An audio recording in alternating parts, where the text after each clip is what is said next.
এই কি কৰা মোৰ বাইক ভাঙি দিম কিন্তু মই কিয় কি কৰিলো তো মেহালে সদন নিদিয়া 10 লাখৰ বাইক লৈ আছা বেনেলি যো আজি দিম যে তোক কিনি যো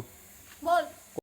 তো গাইজ আহি পালো ফাইনালি ৰাজগড়ত থকা বাহুলক্ষ্মী ষ্টৰলৈ এইবিলাক কিমানকে ষ্টাৰ্ট হ'ব কিমানৰ পৰা এইটো আপোনাৰ 400 ৰ পৰা আমাৰ ইয়াত আপোনালোকে ষ্টাৰ্টিং পাই যাব জুৰাটো যোনটো চাব পাৰে এইটো টছৰ হয় গুলা ৱৰ্ক আৰু ফুটা ৱৰ্ক দুটাৰে এইটো কৰা আছে এইটো পিয়ৰ টছৰ চেল্ফ মাৰ্ক পাব আপোনালোকে কাপোৰযোৰ আৰু এতিয়া নতুন ওলাইছে কুলা টছ বুলি সেই কুলা টছটো আপোনালোকে আমাৰ ইয়াত পাব বহুত ধুনীয়া হয় এইটো আৰু এইফালে চাব পাৰে এইবিলাক সব ৰেডি টু ওয়্যাৰ আপোনালোকৰ যদি ভাল লাগিছে স্ক্ৰীনশ্বট ল'ব আৰু বাইদেউক হোৱাটছআপ কৰিলে আপোনালোকে পাই যাব আৰু ইমান ধুনীয়া ধুনীয়া কালেকশ্যন আছে আৰু ইয়াতে আপোনালোকে পিয়ৰ পাতো পাই যাব আৰু নিজৰ পছন্দ মতে কাষ্টমাইজো কৰি ল'ব পাৰে আৰু ইয়াত চাব পাৰে ইমান ধুনীয়া ধুনীয়া জুৱেলাৰী কালেকশ্যন আছে আৰু জুৱেলাৰীবিলাক কাষ্টমাইজ হৈ যাব ন হয় হয় এই জুৱেলাৰীবিলাক আপোনালোকে কাষ্টমাইজ কৰাব পাৰিব বাইদেউ এড্ৰেছটো কৈ দিব আমাৰ এড্ৰেছটো হৈছে গুৱাহাটীত ৰাজগড় ৰোডত সৈনিক ভৱনৰ ঠিক অপজিটত মোৰটো পূজা শ্বপিং কৰা হৈ গ'ল আপোনালোকে জল্দি জল্দি আহক আৰু শ্বপিং কৰি যাওক বাই বাই